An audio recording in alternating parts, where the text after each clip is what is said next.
Hello and welcome everybody to Divine Dialogues. I am your host, Xavier Thomas. Today I've got a very special guest with me today.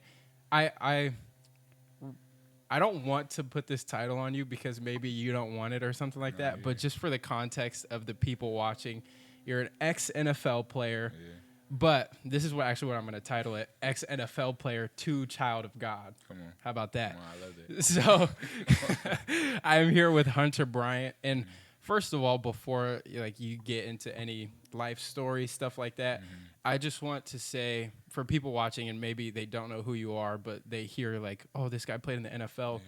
This is one I know a lot of humble people, and I know you're not even gonna like me saying this, but I know a lot of humble people, but a lot of humble people in humble places.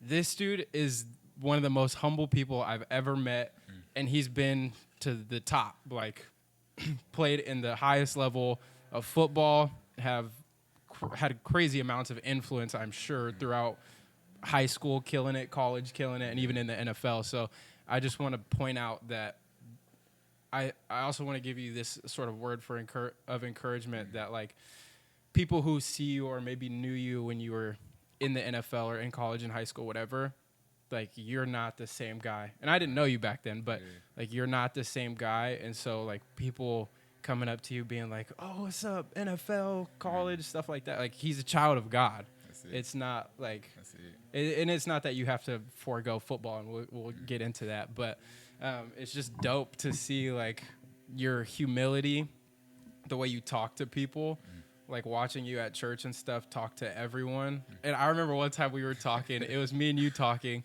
and somebody came up and started talking to you about one of the UW games, and you just were so intentional with them of you weren't hey, we're not talking about that stuff like that. You're willing to have those conversations, and I don't want to call them fans, but just people who admire you, and you're super intentional, and it's just so dope to see. I appreciate that, bro. And actually, I want to start with that. Where do you think that comes from?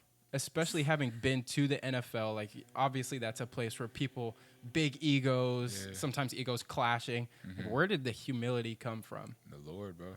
Okay. Straight. Okay. The Lord, he humbled me beyond measure. And so I know that everything I have comes from him.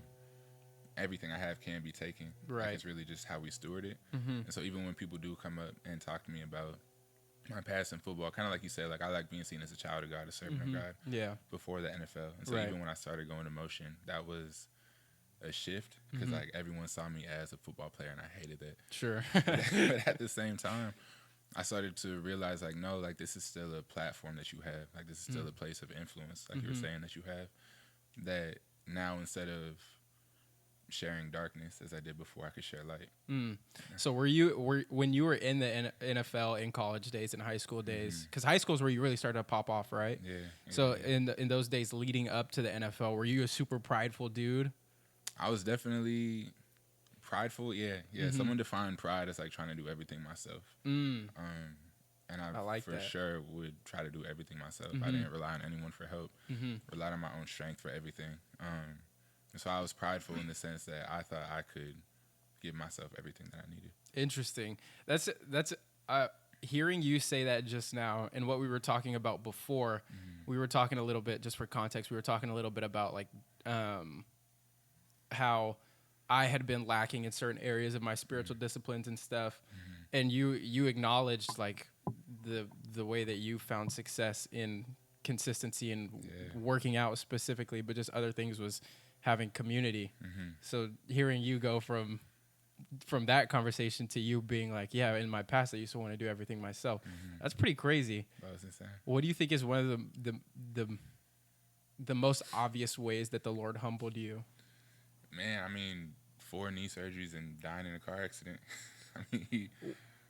Stripped. Wait. Literally everything. Have we talked about this before? You died in a car accident. That sounds familiar, but I don't feel I don't know if I have the whole story. I don't know if we did. What happened?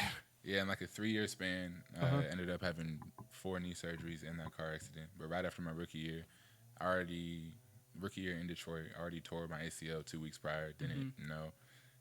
Finished out the last 2 weeks of the season with it. Came back to Seattle. was playing with some kids in the park, bro. So I was out training, saw some kids doing one-on-ones.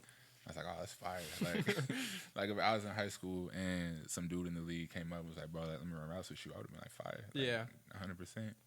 So I go down there and playing with the kids. And then I go to plant, my whole knee just gives out because there's like no ACL holding it together. And so it goes all the way to the left, bro. And I tear my calf and my hamstring because it's like so far outside that like both those muscles tear. Tear my PCL and my LCL.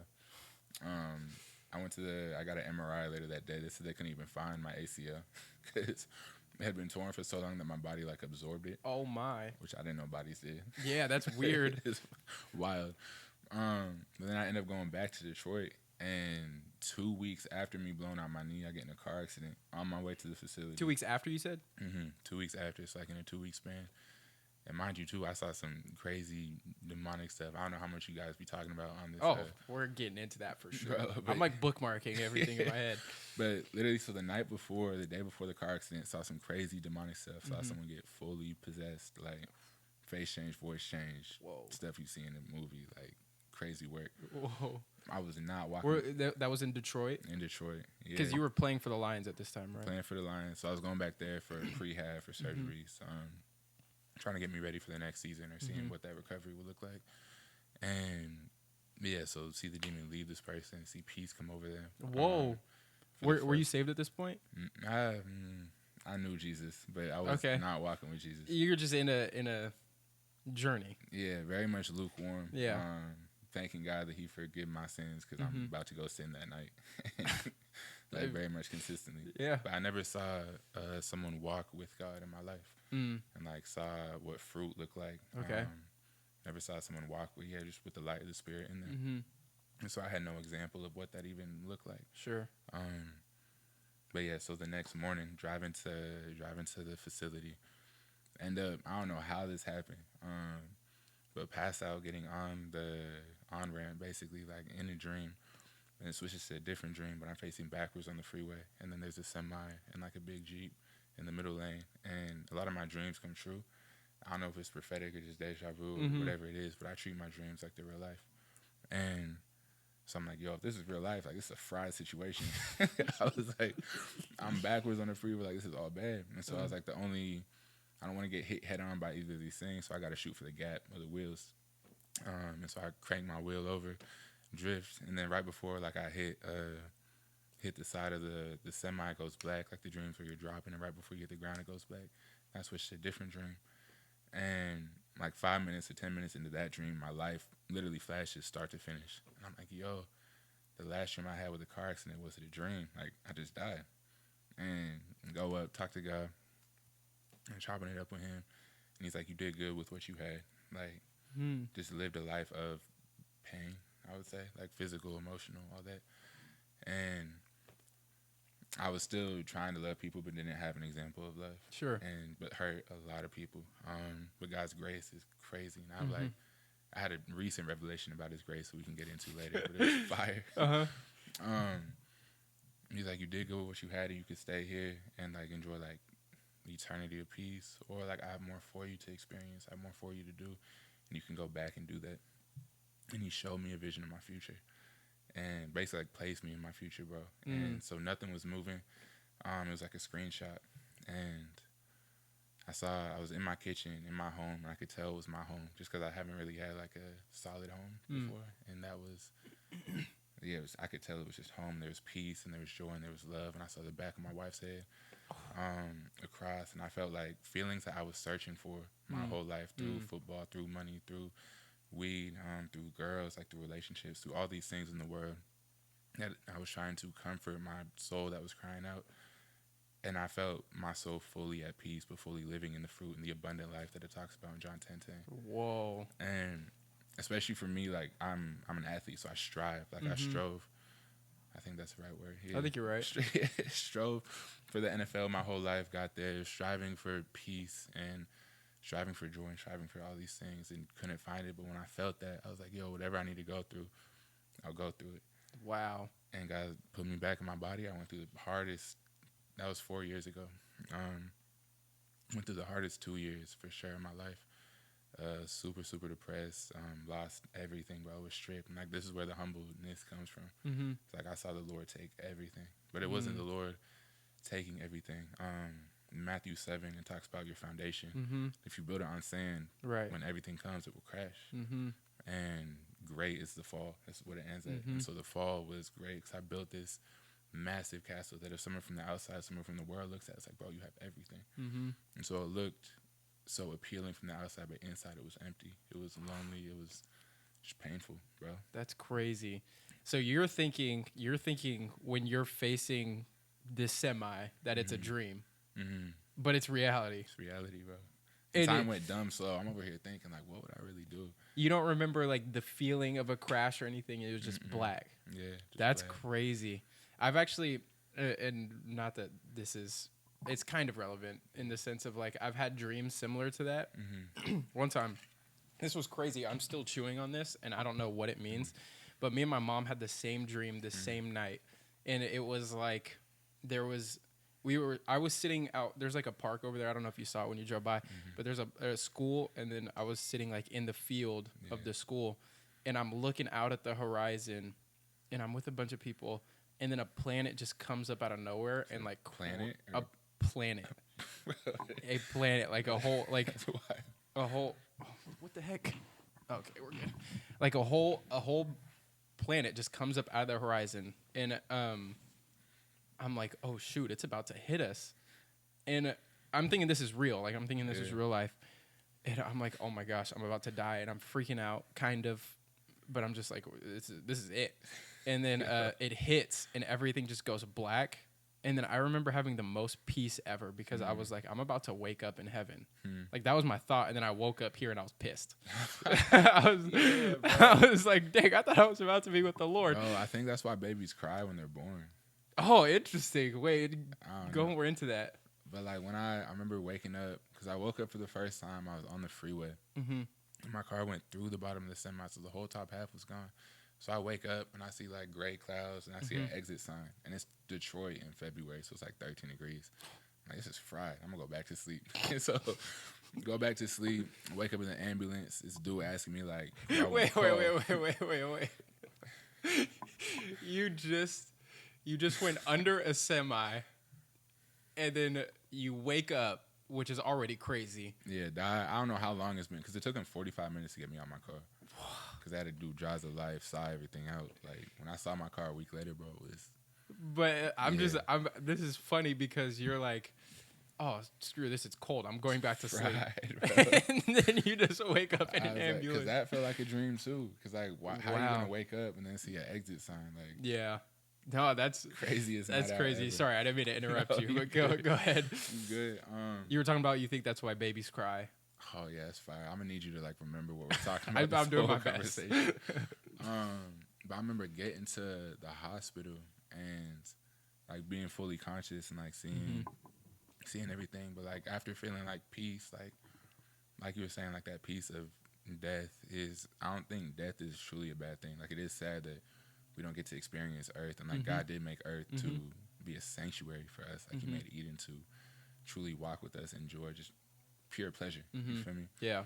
And like when he's talking about bringing heaven down to earth, that's like living fully in the spirit and experiencing the heaven that this earth can be. Yeah. But the peace that's outside of this earth is indescribable. Yeah. It's like a weightless, just. That's literally how it felt when I remember when it was like black and I was waiting to wake up in heaven. I just felt like I was floating. Yeah. Like I obviously don't think I really died, but I think there was a reality of I had always feared death, like to an extreme point. I was afraid of how I was gonna die, when I was gonna die, even being saved. I was afraid of what was gonna happen when I died, and just that moment, I remember just being so content with the way that I lived my life. That's fire. Which, in and of itself is crazy because I'm by no means a perfect person. But I remember being content with how I lived my life. Obviously, I mean, there's things that I'm still going towards, like pursuing family and stuff like that. But just the reality of like this life is done, and I think it made it better that essentially in my dream the world ended, so everybody felt the same it's thing. not just you. Yeah, it wasn't just me. Like I wasn't leaving anybody behind. Yeah, but just there was so much freedom in that floating feeling, just waiting to be with God. And I cut you off again, but I'm still waiting to see the connection of the babies crying. Yeah. So, like coming back from that peaceful state, right? And like God knits us like in the womb, like I think we're with God, like our souls with God before He sends us down. And so I think to be in that ultimate peace, but then come into a world of sin, I think that's why babies you cry. Just feel an immediate effect. Yeah, like yo, this is Friday. Interesting. I've never thought about that. I don't know. That was also like a post death thought. Yeah. I remember in the hospital, bro. I was about to get a CT scan. I've had a bunch of concussions in my life. I was like, yo, they about to see that my brain looks like Aaron Hernandez. Like, they about to release that I got CTE. And so I was scared, bro. And I remember crying because I was like, yo, like, football's going to be done. But at the same time, I think I was crying just because I was back on earth. I think it was a combination of the both. Yeah. But I don't know. That's how I think about babies and all that. I think there could be something to that, and I would probably need to do some more investigating on it. Yeah. But it would make sense because, like, I think there could be some reality to that because it says, "I knew you before you in your mother's womb," and I mean, there's obviously a conversation to be had about what that actually means. But if we're taking a literal stance on it, that's not out of the realm of possibilities. And I honestly think that would be pretty dope because that means that. That literally means that we were created in this world to get back to having a relationship with God, which I believe is true regardless of if we literally knew Him before we came to this earth. But that's just further confirmation of that, if that's true. Yeah. That's interesting, though. I've literally never had that thought in my life. I want to go back a little bit into your like childhood and what got you into football and athletics and stuff like that. And did you ever play basketball? Because I remember we were hooping that one time after motion or after young adults, and you were kind of nice. Bro, I wish I played basketball. Basketball is so much fun. Yeah. My dad was always like, nah, bro, you a football player. Really? Like, why is that? Just because I was nice. Like the first time I ever touched a football, the first 4 times I ever touched a football, I scored. Dang. In a game. So I was out playing running back. I get the ball, do my little Dougie, and then so everyone was looking at me. It's like, oh, you might be nice. Like, this might be like what you really do. Then I had a football in my hand. There's a picture of me, bro, with a little fat baby head, like newborn. I'm holding a football. And so I think that was just, and like the Lord definitely gifted me in that, bro. Like, I was 6'2", 200 pounds in 8th grade. Whoa. And so but a big body, though, like, playing running back, bro, just a menace. That's not fair. Just a menace, bro. That is not fair. You were 6'2", 200 pounds in 8th grade, and they had you at running back? Running back, just handing me the rock. That's not fair. I would have kids. Yeah, I remember being in 7th grade, playing with 8th graders, and sometimes I played on defense, and if I would have had to try to tackle you, I would have just ran the other way or because I was a corner, so I would just let the receiver block me, which I did multiple times to not have to make a tackle. Yeah, and I really tried. Yeah. I don't even know if I would have dove. Like, I don't think I would have put myself in an opportunity to get embarrassed. I'd rather get pancake blocked by a receiver than have my life taken by a 6'2", 200-pound 8th grader. I feel that. Yeah, that's a business decision. Yeah, no, for sure. I'm trying to prolong my career. I'm 14, bro. But when it comes, so obviously you were gifted and talented, but what drove you to actually being like, I want to pursue this? That's good. I wanted to be a good father and a good husband, and I thought the way to do that was to have money. I saw a lot of turmoil in my home. And I thought the root of it was money because that was like the one argument and problem. Come on. Okay, we're good. Just playing with you, brother. Dude. But the one thing that I could comprehend when I was young, like 6, 7, is like, okay, if I have money, there would be no other problems. Like, I'll be straight. When in reality, like, there was a lot of other stuff wrong. I just didn't know. So I was like, okay, like, if I go play football, I could be a millionaire at 21. Sounds pretty solid. Yeah, like, go be able to provide, do whatever I want. Like, my grand scheme goal is go buy a house on the beach somewhere, own a dispensary, and just smoke on the beach for the rest of my life. Yeah, bro. Smoke for the rest of my life. And that's funny. Because my body hurt, bro. Like, I had been through, bro, the list of injuries that my body had that I just played with. Yeah. it's crazy long. Like, I'm still recovering. Yeah. I've been recovering for the past 4 years straight, and like it's just a process. But I mean, it taught me a lot spiritually, so I'm super thankful. And to even have the time to get healthy, like it's a blessing in itself.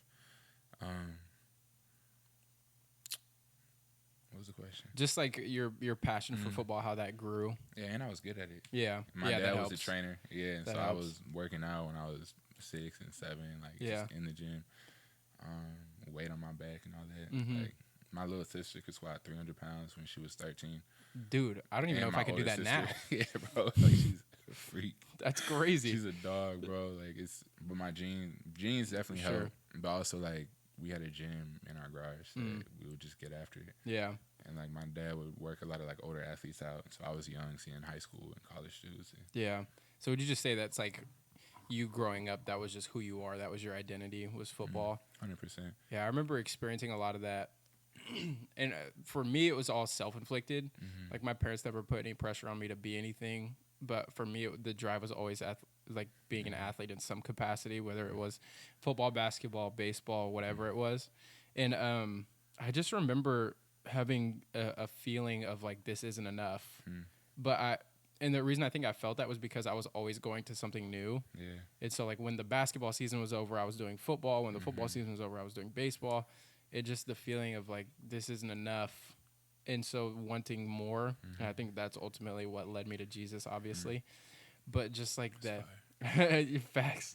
But the reality of an athlete's life is like you either have a solid foundation of your identity in Christ or your identity is, but just the life cycle of an athlete is like that's just it. I'm an athlete. And for me, even my entire life, it was just that. Like, I was an athlete, or like you said earlier, like, the girl that I'm dating determines how happy I am, or just however well I'm doing in sports. And so there's a very real reality that we as athletes, as former athletes, need to bring up the next generation in, is that there can be a duality for sure of, like, yeah, I'm an athlete, but it should be like Christ first, always. Yeah. If it's not, you're fried.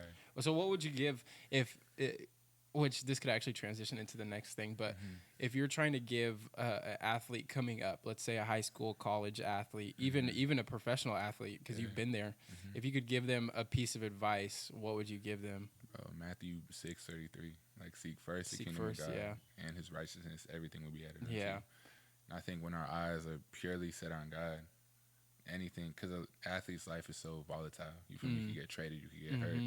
Your entire life can change in an instant. And if you're not rooted on rock, like if you're not rooted on scripture, if you're not rooted on Jesus and who he is, if you're not rooted on faith that he says who he is, that he is who he says who he is, then your whole life can come crashing down in an instant. And so, like, if you are truly seeking God first, and something in adversity comes, be like, all right, dope, God, I know you have a plan. Right. Like, I know you have something more for me. I know that this season will produce fruit. Because Hebrews 12 talks about the discipline and the training of the Lord. And so, like, if we take discipline back, bro, to, like, the Greek root, because I'm having to do this now, like, actually figure out, like, what the Bible means, so I can, like, convey it well. If you take discipline and break it back to, like, its Greek root, it means training. Like, so the training of the Lord. Right. The Lord trains us because he loves us. Like, he trains us because we're his sons. He trains us, and, like, that produces a holiness like his. His training, it produces a peaceful fruit of righteousness. That's dope. And so, and even, like, 2 chapters later is James 1. So it's just going to go back and forth. It's like, count it all joy when you face trials and tribulations. That's 2 chapters, literally 2 chapters after Hebrews 12, when it talks about the training of the Lord. And so it's like counting joy that the Lord is working you out. He's getting you spiritually strong, spiritually equipped to go do everything that he has planned for you. Yeah. You feel me? And dude, that's so dope.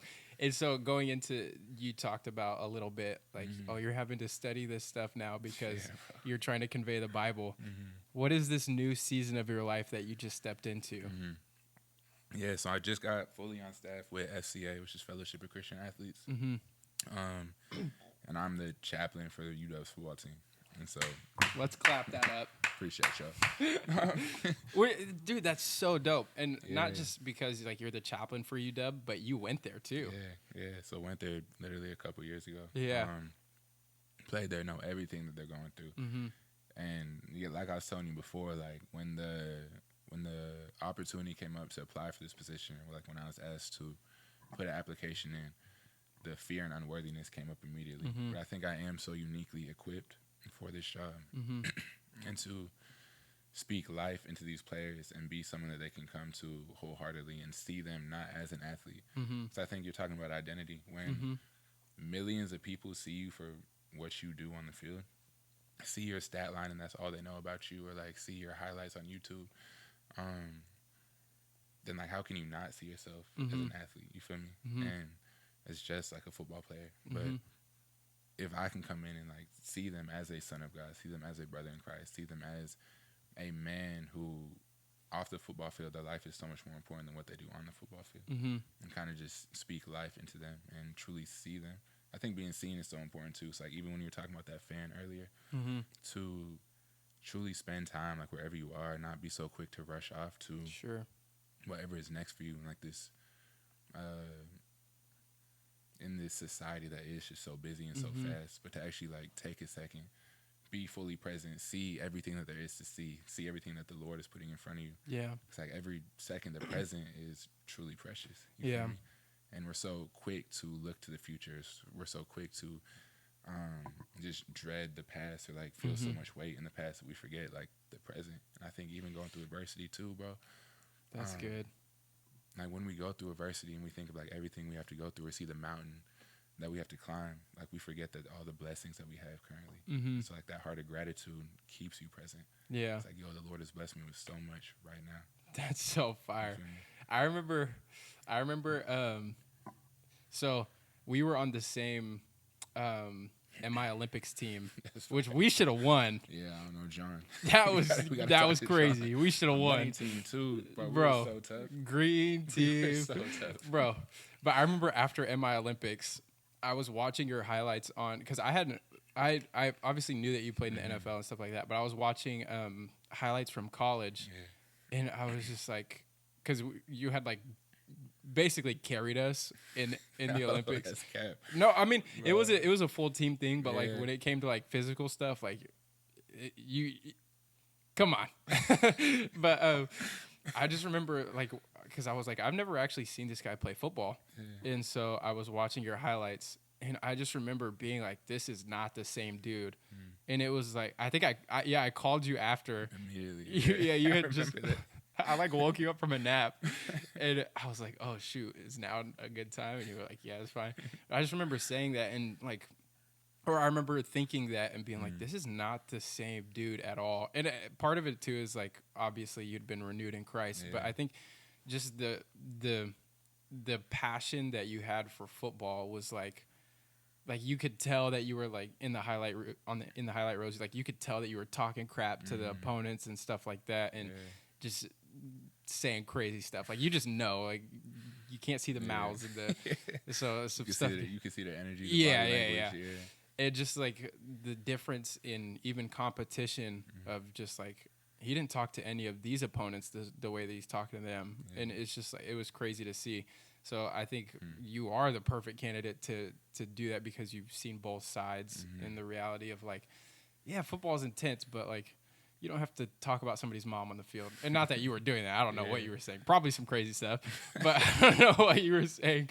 There's just the reality of like, you get to encourage the next generation of athletes, specifically at UW, but it's just, I know the impact is going to be so much more than UW. I'm interested, and we've talked a little bit about this, but for the audience that doesn't know, how did you even get saved? Yeah, I mean, so part of it was through the accident, part of it was getting stripped. But a lot of it was like after I got stripped, I tried to rebuild everything in my life myself. A year after the accident, I ended up moving back to Seattle, meet this dope family, bro. Love this family so much. They ended up taking me in, and the mom was from Nigeria. She had 2 daughters who are like sisters, but the mom was tapped into like a bunch of just like Eastern medicine, Eastern healing. Like she's from Nigeria. Was a yoga teacher. I met her in a yoga class. Master in Tai Chi, but she was big into psychedelics, and all these other just modalities of healing. And I was like, this is fire. I was like, this is exactly like what I'm looking for. Like, right. I'm trying to open up my body. I'm trying to open up my mind. I'm trying to heal my inner child. Because at that point, I could tell like I was carrying just a lot of darkness, a lot of weight. And that was like one of the first conversations that me and this lady had. She's like, I can see that you have trauma in your body. And I was like, yeah, I just died like a year ago. Like, just had 4 Valid surgeries. Assumption. Yeah. I was like, you can see me. It's fine. Yeah. And so I ended up living there for a year. And at the same time I'm living there, I'm dating this girl who's a woman of God. First woman of God ever had in my life. And so it's like the duality of each one. But at the same time, like, I'm not a man who could lead or love in any type of way. Like, even though that is my intention, sure, I'm not submitted to the Lord. I was talking to someone, one of the players the other day about this, actually. How as men, we are supposed to, like, lead our families, lead our wife. But to lead well, we have to be submitted to God. We have to, like, lead from our knees. Because if we try to lead in our own power, we will end up hurting the people that we love. That's exactly what happened in this relationship. I ended up hurting this girl. And me hurting her actually, like, cracked open my heart and heart. And for, like, the first time, I felt, like, my soul and my heart, like, cry. Like, there's something, like, in here that I never felt before. Because when I was a kid, I had hardened everything. I went through, like, a lot of abuse when I was really young, like 6 and or 7 and 8. And for, like, that year, I just got molested, like, repeatedly. And went home to a home where I couldn't really, like, talk about it. And I wasn't protected in my home. And so I just buried it, and pushed it really far down and hardened my heart completely to protect myself, built a physical barrier, like a physical body around myself to protect myself. So that, like I said, the pride thing, right? The pride stemmed from that, and relying on myself for my safety, relying on myself for my protection, my comfort, my peace, my love. I didn't want to put that in anyone else's hands because I saw how that was handled wrong from the jump. And so from that, like, once I got into, like, my vices too, so, like, weed and sex and nicotine and, like, all these different things, like, that helped numb what I was already trying to push down. And so, like, my vice, and I have an addicted personality too, which is tough. But as soon as I got a taste of that, my flesh was like, oh yeah, nah, like, this is fire. Like, I need all this. Yeah. And so that's why, like, when my body got stripped, like, bro, after my surgeries, I weighed 190 pounds, like the same weight as I did when I was in 7th grade. I lost 50 pounds, bro. Like, whole body dripped off. The girl who was living with me at the time, she's like, yo, I can see your ribs. I can see every single vertebrae of your spine. Like, I didn't have the muscle in my feet to walk again when I started walking. Like, I literally had to build everything from scratch. And this is only... This is like, 4 years ago? 4 years ago, yeah. Dang. Which is wild. But, so that first year, the first 2 years, really, I ended up, like, building myself back, but realizing that my foundation is so fried. You feel me? Like, so I'm still not able to go play the game that I want to play, because I know I would just get hurt again. You feel me? Like, I look like I could play. If I went and tried out for a team, I would make a team. But I know, like, that wouldn't last. Like, that's only for a short amount of time, and I'm not trying to go through this process again because it's my 4th one. Like, I'm cool off all this. Yeah. Anyway, yeah, end up hurting this girl. Feel my heart cry for the first time in 18 years or something crazy like that. And saw her, like, walk away, and I knew, like, I just fumbled a blessing. You feel me? Like, something that God put in my life as a blessing I didn't hurt. And so I was like, okay, like, let me dive in to my inner child. Like, I need to, like, fix what I'm doing wrong. And so I did a bunch of shrooms, bro. Like, a bunch of shrooms, this whole little psychedelic trip. And, like, saw how messed up, like, my wiring was in my brain, but couldn't figure out any way to fix it. So it showed me a problem with no solution, which is everything outside of Christ. Yeah. You feel me? Like, it can show you that you're messed up. These self-help books can, like, teach you, like, ways to really fix bad things in you, but it can't, like, take the sin away. It can't take the pain away. You feel me? It doesn't like, rejuvenate your spirit. No, it doesn't free you in any type of way. It just teaches you to carry your burden. Yeah, if anything, it's just like a better, more effective way to cope. Exactly. Yeah. That's exactly it. And so, end up getting back together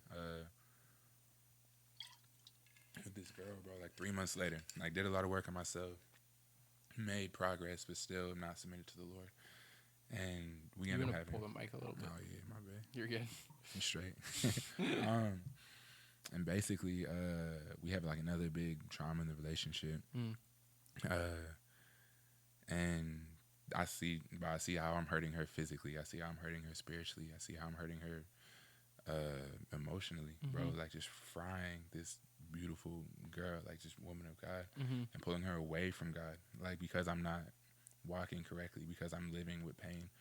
I'm pulling her away from God. And like I told you, like my biggest goal is to be a good father and a good husband. That's why I wanted to play football in the first place. And so for me to hurt someone I love was like the biggest, like, I need to get right. I don't know how to get right, but I need to get right. So 3 more months, me and this girl are together, and then we break up. Because I could feel like there's some junk in me. And she sends me sermons on generational curses and spiritual warfare.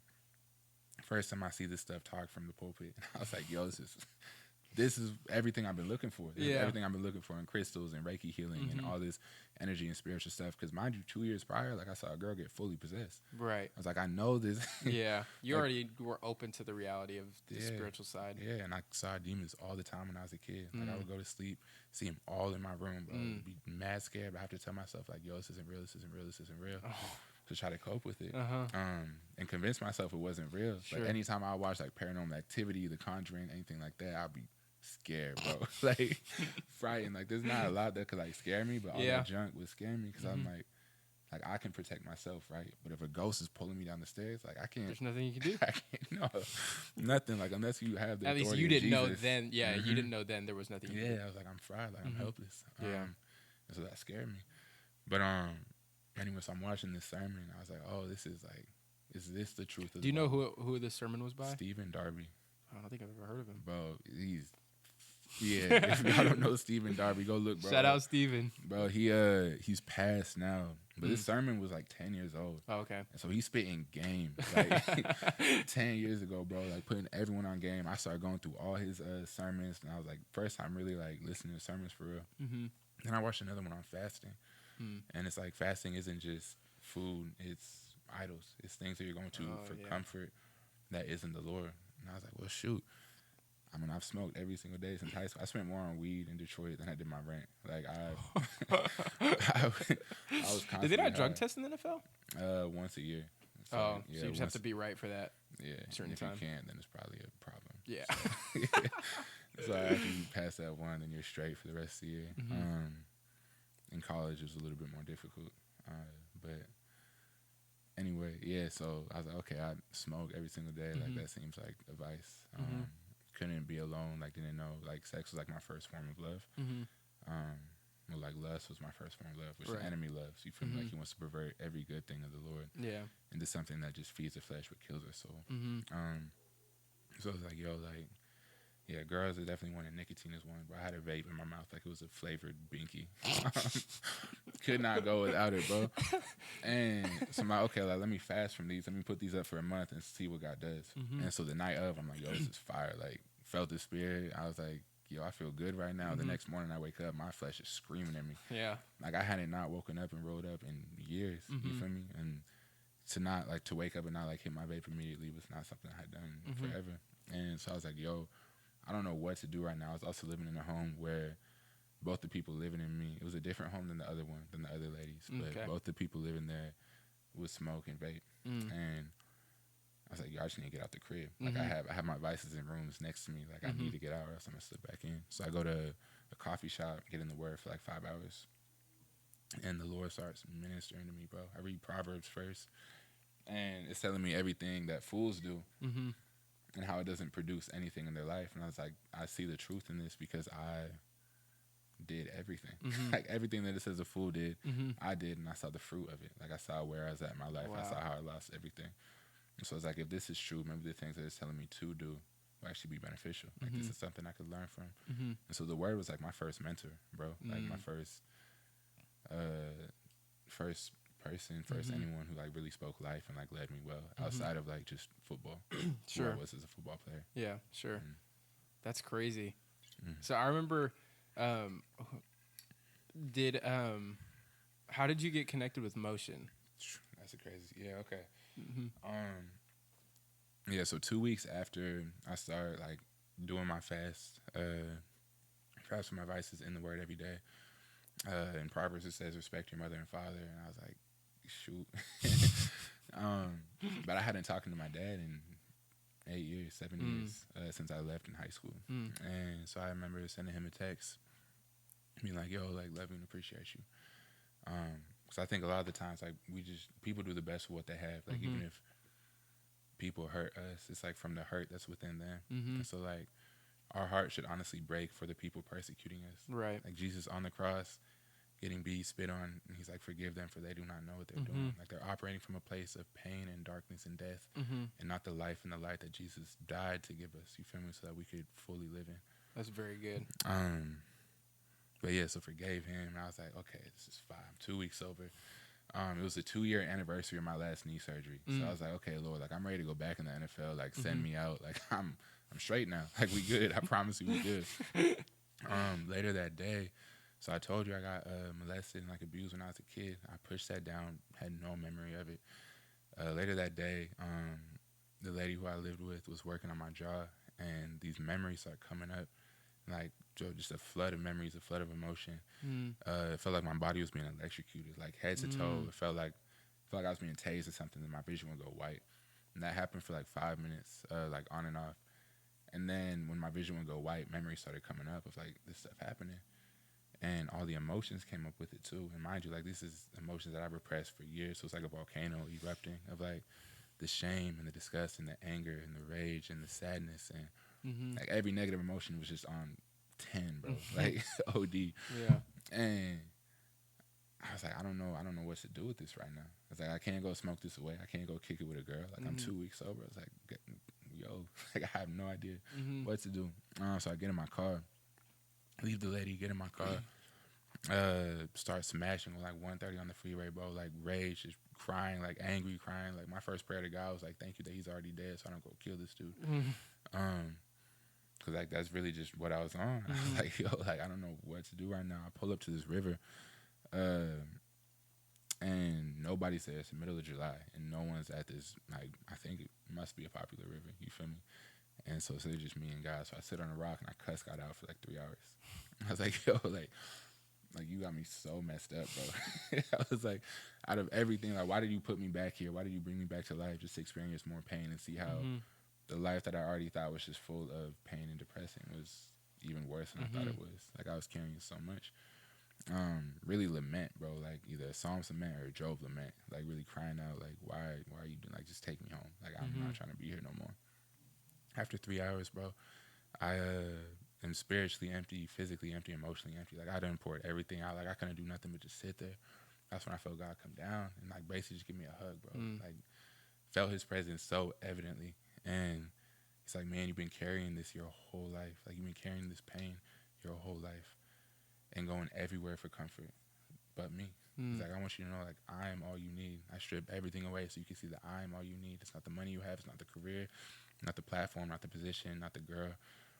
It's literally all you need is me. And I felt so much peace and comfort and felt like that weight lifted off that I had never felt before. And I was like, okay, like, you're fine. Like, God, that's crazy. I'm all in on you. I'm all in on you. And that's when Matthew 6:33 came up. I was like, all right, like, I'm gonna seek the kingdom. Like, everything that is of you, of God, or the church, I'm gonna say yes to. And so a month later, I met this pastor, first man of God in my life.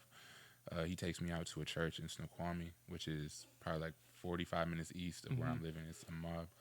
I end up getting plugged in with the youth group over there. And so I'm over there serving a month and a half, 2 months into being saved. I'm like, your discernment's questionable. I was like, I don't know if you want me around these kids. Like, I just started reading the Bible for real. But that was a blessing, bro. Like, to be able to just be in that community, see kids who are brought up in Christ, be around good families, good parents, good relationships, was a blessing. So I was able to pour into that group. But from there, we went to a winter camp. It was like my first Christian camp ever, but I was there as a leader. So I'm seeing all these kids get wrecked by the Spirit, bro. Like, on day 3, the little testimony, like the last day there, they're getting wrecked. And I was like, it was powerful. Like, and so after that, I was like, God, I just want to be a better servant. I just want to be a better servant. But backtrack a couple months, I was at another Bible study. It's called The Finding, which is pretty popular in Washington. Dope ministry. Super, super dope ministry. But one of the homies that told me about that, so again, just saying yes to everything. So I'd been there for like 3-4 weeks, They meant Jaden Whiteside. Shout out, bro. I gotta get him on the pod, bro. Yeah, he's here now too. Like I know. I literally meant to text him today and see if he was down, but because he got some crazy stuff going on too. Yeah, he told me a little bit. Definitely tap in. Yeah, but not to cut you off even more, but we were just like, Jaden is like, I like to think of Jaden as like the motion evangelist. He just gets everybody to go to motion. He's the reason I joined the internship. Swear. Yes, bro. But so we're locked in. Continue. So you just met Jaden. Bro, met Jaden. I had known him from high school, so I hadn't seen him in I don't know how many, like 7 years or something. He played for the same like AAU program as my sister, and so I remember we'd be at the same tournaments, whatever, just chopping it up. I hadn't seen him since. Was he always as social as he is? I think so, bro. That's crazy. Can't really remember nothing from back then. Sure. Either concussions or trauma or whatever it is. My memory is shot, bro. And I got a concussion right now. Really? On some goof, bro. How? Some goofy stuff, bro. This was like a week and a half ago. I just finished a sermon on the gospel, like John 1 and John 3. Felt good about it. Go in, because a lot of like the guys on my team, like I didn't really know who Jesus was. You feel me? And so, did you go to like chapels and stuff? Okay. Bro, so I told him my first chapel. I was like, the first NFL game I went to was when I was playing in. My first chapel I ever went to was when I'm preaching in. So it's just crazy, bro. But yeah, so a lot of the guys are like, yo, it's like the first time I've been in church in like my life in 5-10 years. And so I was like praying like, all right, Lord, like, what do you want me to talk about? He's like, just talk about the word, like having faith in the word. And I was like, cool, like faith in scripture, dope. Just talk about the truth of scripture. And then he's like, nah, bro, like John 1-3. And so I'm reading that. It's like, in the beginning was the word was with God, the word was God. Talking about like everything was created through the word. Nothing was created that was created that wasn't created through. Right. You feel me? Yeah. And I was like, oh, so like faith in the word is like faith in your son. You feel me? Like faith that Jesus is who he says he is. In the word. Yeah. And then John 1-18 is all just descriptive qualities of like who Jesus is. It's like, oh, bro, this is fire. Then relating it back to Genesis, like showing them like Jesus is the word.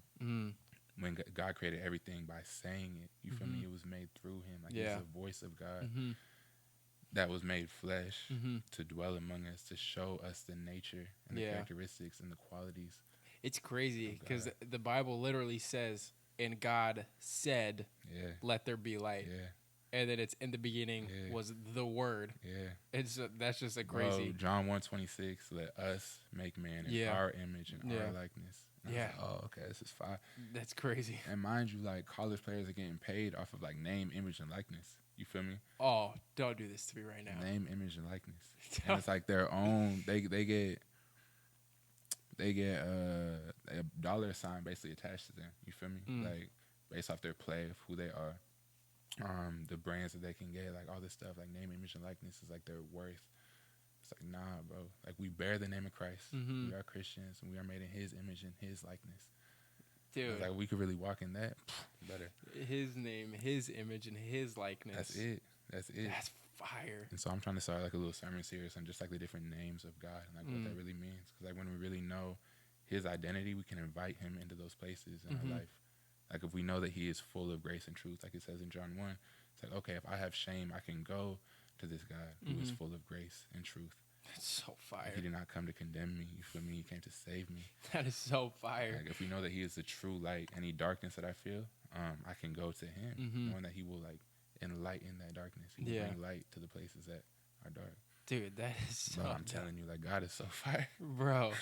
He's so tough. I'm super happy for you that like you're starting this, because like the way you're talking to me right now is like different. Yeah, and it's not like you were like you ever since I've known you, you've loved God, but I just see such a different side of like the evidence of you studying the Scripture and how serious you're taking this. And again, you've been taking it serious since I've known you, but it's like a growth thing.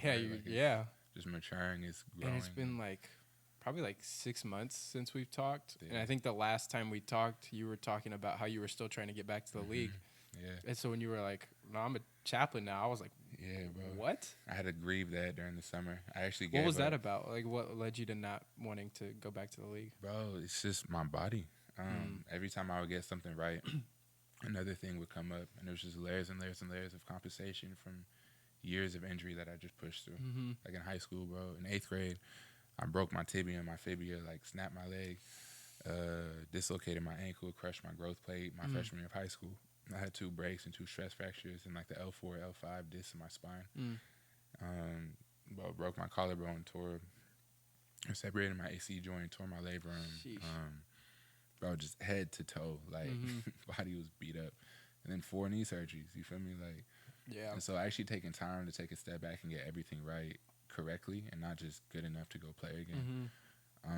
Every time I would make a big step, something else would be uncovered, which I think is like our physical walk and our spiritual walk is the same. Yeah, it's like every time we take a step forward with God, He's like, "I like so happy that you gave this to me. Now I want you to give this to me too." It's like, bro, I didn't even know I was carrying that. Yeah, you feel me? Yeah, and so yeah, bro. I want to speak to that a little bit. Yeah, for sure. I've been going through this thing called recovery coaching, and I'm gonna keep it super vague, not because I don't want people to know what's going on, but because I just don't think it's time yet. But that's good discernment. That's fine. I just had it today before this session, and I was. How do I even put this in a vague way? Like, I've been processing a lot through just the last maybe year and a half. No, two and a half years. Basically, there was some level of abuse in a very vague sense that I was dealing with at that time, and got away from it. But in getting away from it, I never really recovered, and it came up today, and it brought me back to a place of pain. Like when you said it struck me when you said like all those memories and stuff were coming back, and obviously in a different situation, but those memories started coming back to me, and I just remember being, and this is today, like I remember being super angry, super frustrated, super sad, disappointed in myself, in like, how could I even let this happen, and just all these red like indicators popping up in my head of like there's some unhealth going on, but just facing the reality of like I feel like the hardest thing to do is just accept that something like that even happened in the first place, because it can be so easy to be like, how did I even let this happen? And that's like what stood out to me literally today was like, I am not close to being fully healthy.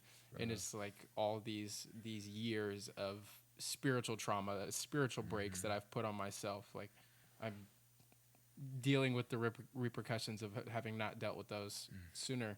And it's a beautiful process. It is, bro. Like, that for you looked like not putting you back in a position to go play in the NFL, or something else could break.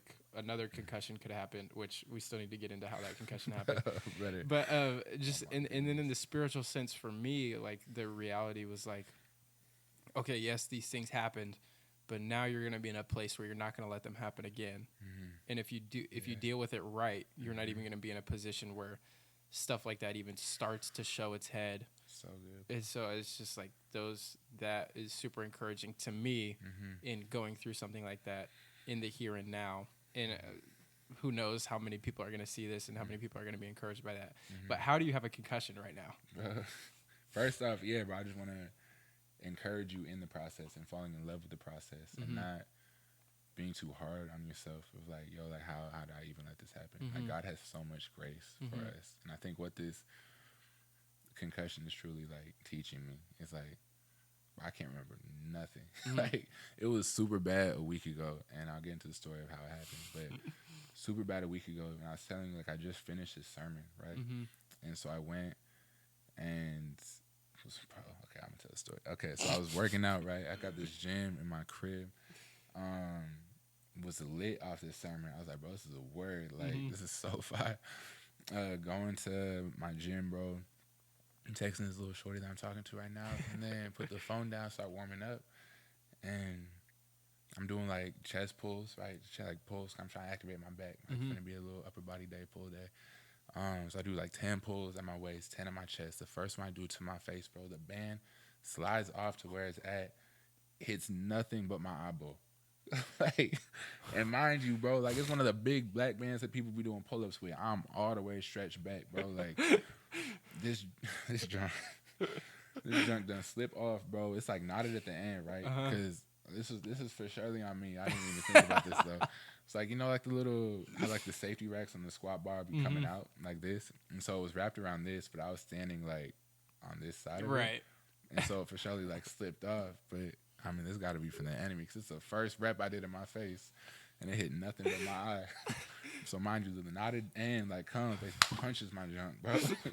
Socks me nothing, but I like stumble back. I'm like, ain't no way that just happened, bro. Bro, that is so embarrassing. Bro, mind you, I'm in there alone. Like, Okay, yeah. I'm in there alone. I think this is hilarious, bro. Like, even telling the story, I'd be laughing at myself. I laughed at myself all the way to the hospital. That's good. And I couldn't even see nothing. Yeah. So I'm down on the floor, bro. I like have to take a knee because I'm like, it almost knocks me out. Oh, like man. Vision, like it's bad. And so I'm taking a knee. I feel blood dripping off my face. I'm like, brother, ain't no way. And so I look at myself. My eye like shut. I split my eyelid open. I'm like, dang, I can't even see nothing for real. So I try to open my eye. Everything's black. Ooh. Like 80% of it's like black. The top 20% is like little like blurry light, basically. Oh. And I was like, I think I just tore my retina, bro. Like I for sure fried my eye, and this eye, because it hit and then whiplash, like swung around and smacked this one. Nothing else in my face but my two eyes, bro. I don't know how this junk happened. I hope this dog comes up here. What kind of dog you got? They're labs. Come on. Can you put the dogs outside? I know. Let them up here. Oh, I think you said you hope they don't come up here. No, I hope they come up here. Oh, Halo, Chunky. Babies. Halo, Chunky, come here. Yeah. Oh, they're about to knock everything over. My babies. Hi. Halo, is this Chunky? Chunky Halo? Is the black one. Oh, hey, Halo. Hey, babies. Oh, you don't go on the couch. No, she doesn't. She goes on my bed, though. Come here, babies. No, you stay here. They're jealous. It's okay. I know. They want each other's attention. I have two hands, guys. I can love both of you simultaneously. It's okay. What's up, dudes? You're seeing the Oh, bro, yeah. So I see the lever and hunt. Oh, bro, I love animals. Hey, babies. Hey, babies. They also love guests. Yeah, I thought you said you hope they don't come up here. No, I was like, oh, then you ask them to go outside. I said, I hope they come. I said, it's fried. Hey, babies. You gotta yeah, bro. You gotta show the people. Have they seen these dogs? I don't know. You gotta show them. Oh, look how pretty these dogs are, bro. Yeah, how long? What are we at right now? Yeah, Chunky, bro. Halo.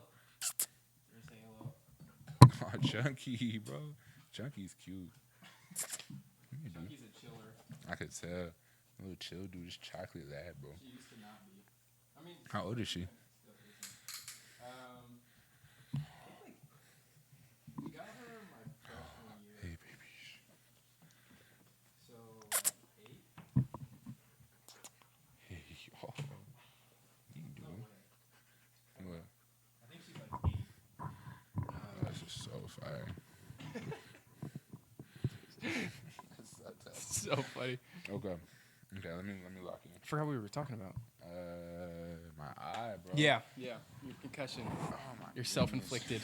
Yeah, for sure. Self-inflicted wound. So I'm like, shoot, bro. Like, I don't go to the hospital for nothing. Like, mind you, I already died. So like, if I go to the hospital, like, it's something like, yeah, it's solid. And so immediately I'm like, yo, I think I need to go. So I get in my car. All I see is like shapes from my good eye. So somehow get myself down there, drive through Seattle. That's not smart. I mean, it was cheaper than an ambulance for sure. That's fine. get there, and I'm like, yo, I can't really see nothing. I think I really fried my eye. Mind you, was dripping blood, bro. And so I'm there. For some reason, eyes bleed so much. Like whenever I watch the UFC or MMA or something like that, bro. The head in general. Yeah, it just bleeds so much. But I had cause it socked my eyeball so hard, it hit my brain. Ooh. Like it went all the way through that junk. It hit my brain, which is why this concussion was so bad. And then I had a bunch of swelling behind my eye, and so they thought, bro, it was That's bad. crazy. I had blood in my eye. Like I busted all the blood vessels in my eye. How long ago did this happen? Like a week and a half ago.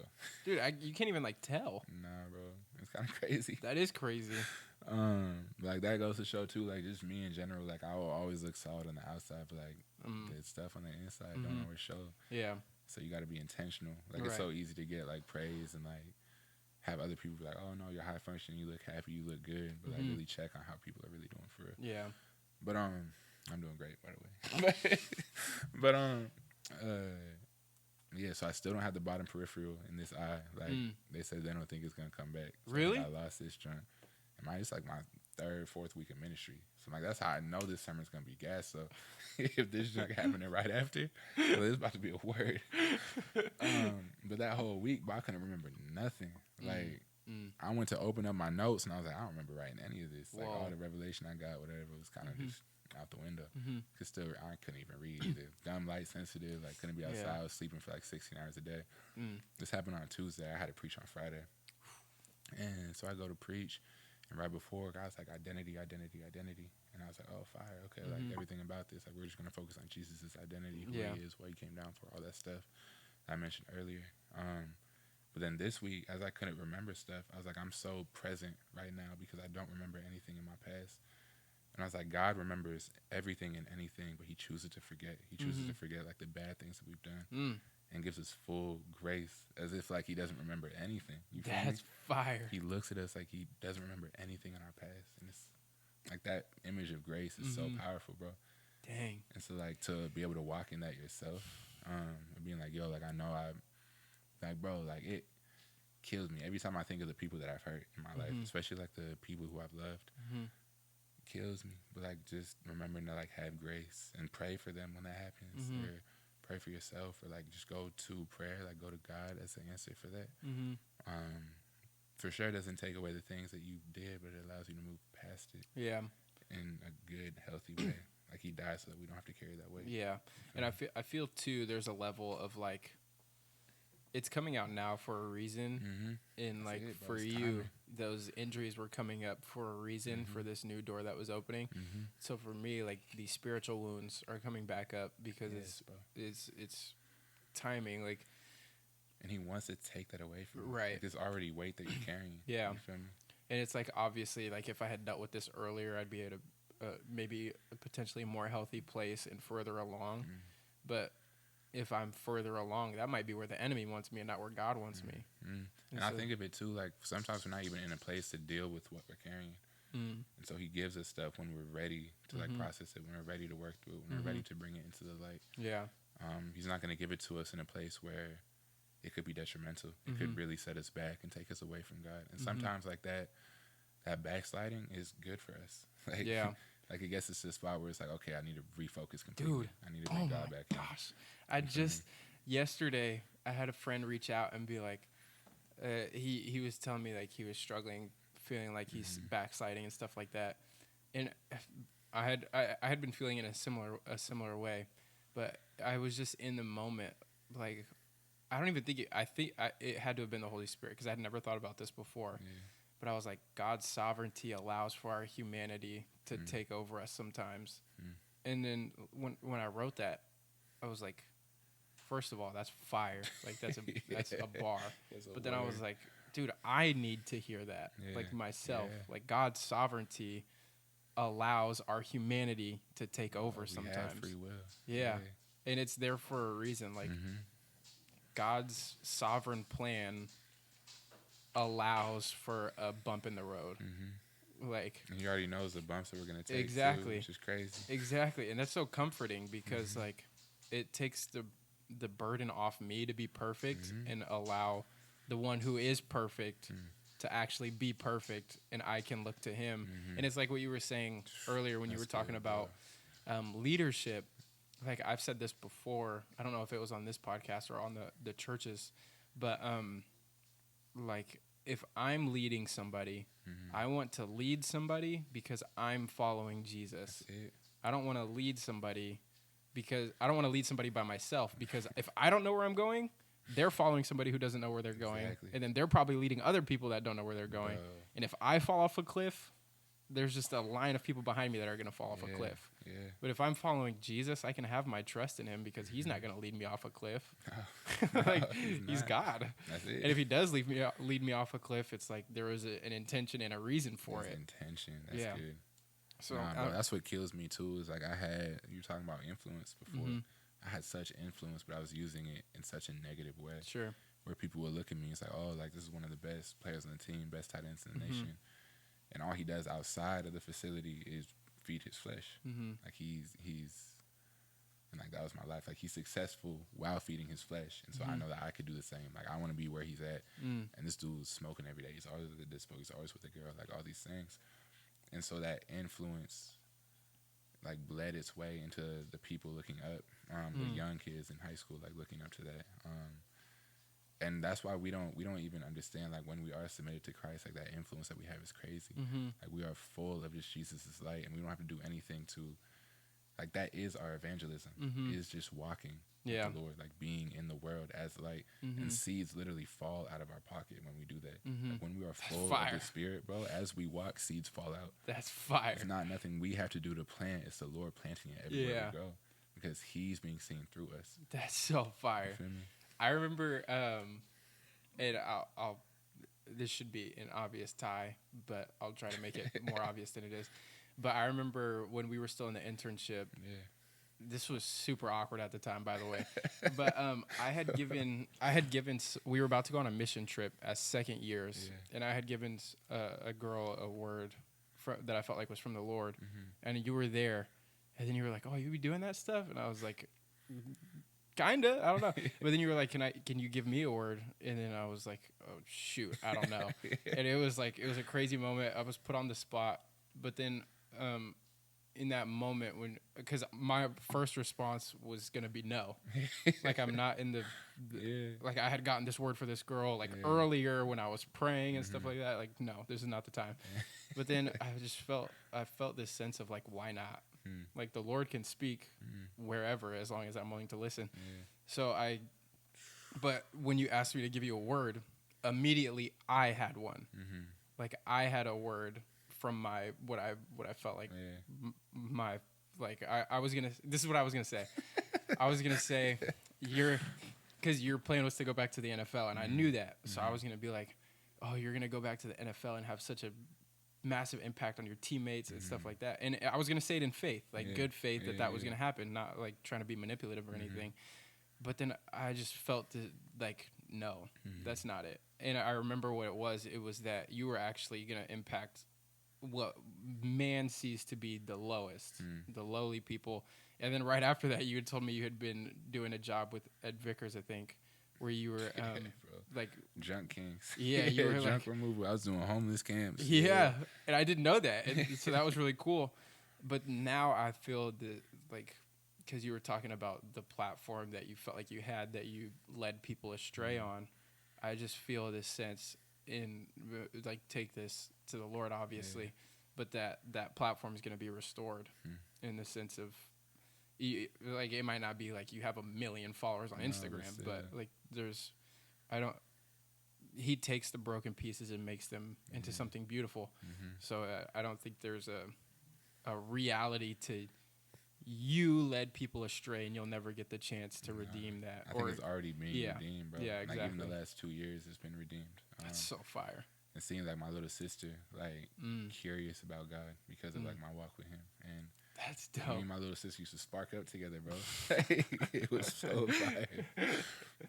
But even like realizing, like, yo, like I wasn't leading her correctly. You feel me? I wasn't putting her on game.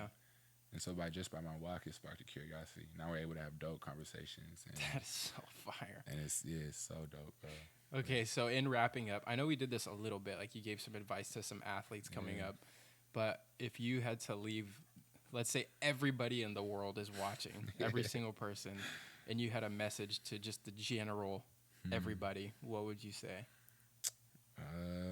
Bro, we were in Hebrews 4. I wish I had a Bible on me. Let me see if I could find that sword. Bro, He's pulling out the lightsaber. Let me see, bro. It's Hebrews like 4:16 or something. But like the message I would have is be transparent, be honest. Bring your stuff before people, bring your stuff before God. I think so often we like harbor everything within ourselves. And that transparency allows for healing, bro. Like, oh my goodness. All right. Yeah, so 4:15, it says, "For we do not have a high priest who is unable to sympathize with our weakness, but one who is in every respect, or one who in every respect has been tempted as we are, yet without sin. Let us then with confidence draw near to the throne of grace." Bro, grace has been coming up so much. Like the grace of God is, bro, we truly can't even understand it. You feel me? But it says, "Let us then with confidence draw near to the throne of grace that we may receive mercy and find grace to help in time of need." That's so dope. Well, when we're going through those times of need, like be transparent, be honest, and confidence. Draw close to God himself for sure. Draw close to Jesus. Let the Holy Spirit work in you. Be in prayer. But draw close to the people around you too, like that community. Be transparent. Bring light into the darkness. And that transparency and vulnerability, bro, heals. Not just you, but other people too. I love that. And so like when you are vulnerable, you bring your own stuff to the light. It's like, oh, other people are realizing I'm not the only one dealing with this. It's like you dealt with this and got through it. Or you're dealing with it right now. Like we could walk through this together. Or I don't know, bro. Like so be vulnerable, be transparent. That's so fire. My last podcast episode was literally titled Biblical Vulnerability. I'm telling you. Like that's so fire. That's something that's needed, necessary, especially like in the culture that we're in, where everything is like, I want everything to look good so I can post on Instagram. You feel me? Like my life is what I post on Instagram. It's like, nah, brother. It's like the opposite of vulnerability. That's like putting on a mask. Yeah. That's so fire. Well, dude, thank you so much for coming on, bro. That was genuinely fire. That was so fire. You had some incredible insights. I'm pretty sure we're gonna go back to and realize that we started like 4 conversations we didn't even get to. I know. There was something that might have been it, but you were talking about a revelation you had. Like in the beginning, you said you had a revelation of something. Do you remember what it was about? It was that. It was like me and my concussion. I wrote something down too. I'm like, bro. It's talking about just like how Jesus forgets everything that we've done. He knows everything, but like he chooses to forget and love us like we've done nothing wrong. That's so fire. It's a grace, bro. The grace of God. Thank you so much for coming on, bro. Drove. How long was the drive? Like an hour and a half. Dude. Mob. Yeah, dude. Thank you so much, bro. It's fire, bro. If you guys enjoyed, do you have anything that you can shout out? Like, shout out FCA, who I'm working for. Shout out Jesus. I'm really just a servant of God, bro. Yeah. That's it. Instagram, anything? I'm not even big on Instagram. You could find me, Black Beast 1. I might need to change that handle. But Black Beast 1. I don't know. Like, FCA is a dope ministry. If you're looking for something to get plugged into, what is FCA? Donate. So it's Fellowship of Christian Athletes. It's a worldwide ministry. They're in like 130 countries, but I think every employee is like self-funded, and so it's like we're all on mission. My mission. Oh, dude, tell that story. Which one? Your funding story. Oh, bro. Because you did. That was a God thing too. I know. I meant to have you tell that. Yeah, bro. Lock back in, ladies and gentlemen. Yeah. So mind you, this whole FCA joint, how this came up was crazy. It's like in end of May, end of June. I meet down with someone who I met a year and a half before, and we're just catching up. He had 2 kids in the time, and we're catching up, talking about life. Like 30 minutes in, and he's like, "I think you should apply for this chaplain job for UW." And just like the youth group, bro, I was like, "Your discernment questionable, bro." like I'm 2 years into my walk with God. I've never preached a message before in my life. I've never went to Bible school, seminary, like anything like that. The internship was the closest thing, but I wasn't even taking no classes. Like I was really just kicking it with y'all, which was lit. That was so lit. I loved it. But now I went and I prayed right after. And he's like telling me, he's like, "Bro, take a couple of days, like just pray on it, and then let me know." And so I go to this prayer room, pray on it, and immediately feel convicted, right? Because this is like the first God thing that I said no to. And I said no out of fear and unworthiness and the fact that I was going to have to give up football if this went through. Because I was still trying to pursue football, bro. Like, I gave up football 3 days before I got this job officially. Oh, wow. So timing was crazy. But that was a crazy experience, too. Like, quick tangent. It's like 1 a.m., bro. And I'm watching this movie. I forget what movie it is, but this is homeless dude who was really dope at soccer. But then it didn't work out, and like his whole life just kind of fell apart. So now he's living homeless, but they had like a homeless World Cup. So these different teams, I guess it's like a real thing. There's probably a market for that. There's a real thing. This is a real thing. There's a homeless World Cup where people will go get homeless people, like scout homeless people, and bring them to like Rome or something. I think this one was in Rome or Italy or somewhere like that, and they play against each other in like 3-on-3 street ball, and it's so fire. Dude, that's crazy. But I'm watching this movie, bro, and seeing his story, and at the end of it, and mind you, like my Achilles had been acting up for like the last 3 weeks. And so like this last year, first it was my hamstring, then it was my hip flexor, then it was my low back. So I told you I broke that in high school. Never really got it right. And then my Achilles was one after that. And I was like, man, it's just one thing after another, after another, after another. And was really just almost dejected. Questioning, like, is this something that I should still be pursuing? And then felt in my heart after watching that movie at 1 a.m. It's like, nah, like, you need to give this up. I was like, shoot, bro. And so I'm like, okay, like, it's time to give it up. It's time to, like, stop the pursuit of this. Like, the last 4 years, that's the only thing on my mind. And then 2 years ago, it's like when Jesus came into play. So I was pursuing physical health and spiritual health. And then emotional health played into both of those. But I remember just crying, bro. Like, this is my first love. First thing I genuinely fell in love with. Like, the only thing that I've enjoyed to that extent. Like, it brought a different level of joy. Playing football is so fire, bro. One-on-ones, all that. And so I'm, like, in the middle of, like, grieving, but also, like, praising God in the middle of my tears. It's like, I know you have something planned for me. And I know you have more for me. I know you are going to use all of this to proclaim your name. Like, I know you have a future that is better than I can even imagine. So, like, if I'm imagining the NFL, whatever you have for me will fulfill me more than the NFL will. So far. It may not look as flashy on the outside, but I know, like, who you made me to be, like, it will be fully in my purpose. And so able to praise in grief was super dope. Someone said something so fire today. I was watching a podcast on the way over here, but it was like grief and gratitude are parallel lines. It's like in the middle of grief, like we also need to give gratitude, like how good God is. And like I was telling you, like be present. Like yes, have grief or whatever's going on, feel those emotions fully, but look to God, who is a protector, provider, a good Father who loves you more than anything. You feel me? And like have gratitude towards that. It's like, bro. Okay, but anyway, back to my story. So I'm in this prayer room, right? And I'm like, yo, like if I really pursue this, like I'm gonna have to give up football. And like that was a big hit because I invested everything into this, and I was like, all right, Lord, I'm gonna put it in your hands. It's a 1.5 month long interview process. It's like a long. Sheesh, never really had a job before, bro. So I mean, playing football is a dope job. It was a dope job. I didn't even see it as a job. Sure. It's like I'm going out to practice, bro. Like, that's it. I just got a cool little check. Yeah. But like first, like real corporate, like I never had a resume before. I had to go make a resume for this. And it was like past work experience, and I was like, NFL. The Lions, like yes, like what makes you qualified? Nothing. Like, nothing. No college degree, none of that, bro. Yeah. And so that the whole time though, during that 1.5 months, I'm praying like, Lord, like if this isn't for me, I don't want this. Like there's weight behind this. Like so many other jobs don't really have weight.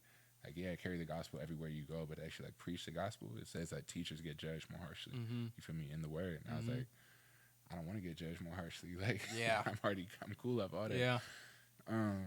But while I'm going through this interview process, my heart starts burning for this ministry and, like, for these guys, for these players, for these athletes who, one, don't have no one to advocate for their health. They're just getting injured, and just being put back on the field. Exactly how I was. They don't have anyone to speak life into them, speak truth into them. They don't have anyone to show them what walking with God really looks like. They don't have anyone to tell them that sex outside of marriage isn't fire. Like, they're all living just in sin and don't even know. I'm not talking about my team, but just in general. Like, the athlete world, every vice is handed to you. Every single vice is handed to you. Bro, I used to kick it with trappers like in college, bro. Never paid for weed one time. Like, and that was like one of my big vices. And it was just handed to me. You feel me? Like the relationships handed to me. And so to be able to go back and like be able to speak life into these men like made my heart like passionate. And it's the first thing I've been passionate about since I played football. Is to go speak life and just love on these men. And so yeah, definitely got a passion for it during it. But it's fully self-funded position. And so I ended up getting the job like beginning of July. But then there's like an onboarding like perspective staff basically, where you have to fly out to Missouri, go to fundraising training. They teach you how to fundraise, how it's biblical, all that kind of stuff, how to do it well. And then come back and it's like I like go fundraise. And I had like 2 weeks before camp started, before fall camp started. I'm like I need to be there then to start building relationships and to be present. And I'm going right into the season, just getting thrown into the fire. But I had to raise, the goal was like $120K. Crazy. For my salary to 12% goes to FCA, like for ministry expenses, like all this kind of stuff, and was able to raise that within 3 weeks, which is nuts. Insane. Yeah, like if anyone's ever had to fundraise anything, especially for ministry too, it was the grace of God, like God. And I think I was able to go in with such confidence because I remember in the league I was living off of a solid amount of money. When I was pursuing God, I was living off of like $100 or $200 a week. Like my tax return for this past year was $9,000, and so that's everything that I had in the year, bro. Sheesh. Just pride. But so like seeing truly the provision of God and like who He is and how He literally will give you everything you need. Matthew 6:33. It's like, okay, God, if this is where you're calling me, I know you'll provide it. This is your ministry. It's not my ministry. I'm just entrusted by preaching your word and walking this out well. That's it. You feel me? And so, like, seeing how he moved in that, in the first week, mind you, I didn't get any yeses. The first week and a half. And so you really raised it in a week and a half. Bro, I was just hearing no. And I was like, people were saying, like, I don't know if, people were like, there's no way you're going to raise this much money. And I was like, yes, there is, bro. Yeah, there has to be. I know a guy. Yeah, like, I don't. Yeah, bro. Yeah, God is fire. But that's just a testimony in itself, bro. It's been so dope so far. I'm like a month and a half into it.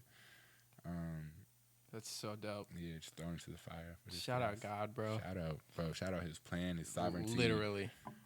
Bro, and I think when we submit too, we're able to take a step back and just witness the plan of His life. Yeah. Without trying to pull on the steering wheel, pull on the cords, you feel me? Like, take the direction for ourselves. Yeah. It's like, nah, let me be fully submitted to you. There's peace in that. That doesn't make no sense. It's like, bro, you in the middle of the chaos right now. Why aren't you peaceful? It's like, I look back in the boat, like, bro's still sleeping. Like, I'm good. Yeah. Like, if he's not tweaked, I'm not tweaked. Yeah. You feel me? And so, yeah, bro, God is good. He's That's peaceful. so good. Bro, I don't know. Just to like, what was I going to say? Bro, shout out God. Yeah, shout out His God. Son. Shout out Jesus. Shout out the Holy Spirit. Yeah. Living in us, like. Dude, that's just, again, to just see the progression of things happen within the last, I think we met probably like 2 years ago maybe, but just to see everything unfold and just who God has made you to be. And thank you for doing this because I know you don't like being on camera. It's good. It's good. I'm genuinely so grateful. And you guys go support FCA, support him. Is there is fundraising still open? Like people can still? Yeah, so I'm still looking for monthly partners just to like prolong the ministry. I got like basically the startup fund. Okay. Send me that and I'll put it in the link so that people can. And then just the ministry in general, like support the ministry. We host camps for, I think the first FCA event that I did, I got right back from the boot camp. It was like Thursday morning, flew in at like 1 a.m. Left at like 6 a.m. the next day to like go down to Tacoma because they had a week-long camp at POU. It's the first FCA thing I've seen at all. And 300 kids, like high school kids at this camp, bro, and they're able to stay in the dorms. Like, this is a full week of immersion in their sport and in Christ. It's fire. That was a fully FCA event? Yeah, fully FCA. Wow. Like, bro, it's so, like, their ministry is so fire, bro. Yeah. To bring kids into a spot where obviously, like, they're going to play their sport for a week. That's so dope. But then they get to hear that they're more than an athlete, like, really have truth spoken over them. And so the last day, because I was there on Thursday and it just went till Friday. So I was able to talk with a dude named Harry Ford, who just got activated on the Mariners. And so he's tough, bro. He's tough. But talking a little bit about his faith walk and my faith walk. And then able to see the next morning, they had like a little testimony time where 40 campers, bro, 40 out of 300 made like a sentence of who they were before, who they are after, and like who they see Jesus as. And to see like genuine life change within a week, or like seeds fully take root, not just be planted but take fruit. Yeah. And I think FCA does such a good job of preparing the soil for these kids to get planted in, because all the staff and volunteers were there like 3 days prior, praying over like everything, like really setting it up, being trained and like how to walk with these kids. And I know in Genesis 1 it talks about soil, like one of the consequences of sin is that there will always be rocks in the dirt. Like you will still take up rocks, thorns, like all this stuff. And so to take that time to fully like take out the rocks, like yes, there'll still be some, but like take time to make that fertile soil. You feel me? And they do a great job at that, bro. That's kids so love it. See transformation of little kids is fire. My ministry is specifically with college, and so like we go from pro down to like high school, middle school. That's so dope. Yeah, hopefully, I mean, in faith, like the Lord is gonna bless you and bless FCA. He already has blessed me. Like I am so blessed. Yeah. It's like I'm so content with literally nothing. So like even this, like it still feels like weighty. You feel me? Like I'm just trying to do this. Yeah. Such a good job. But that's so fire though. Even just with good relationships, bro. Like he's blessed me in so many ways. Yeah, dude, absolutely. So again, thank you. Of course, brother. Thank you for the insights. Thank you for sharing. Go support FCA. Go support Hunter. Tap in. Yeah, make sure you leave a like, you comment, and you subscribe. Don't leave without doing that. And I'll see you guys in the next one. All right, buddy. Dude, that was so fire. How long was it? Let's see. An hour 30.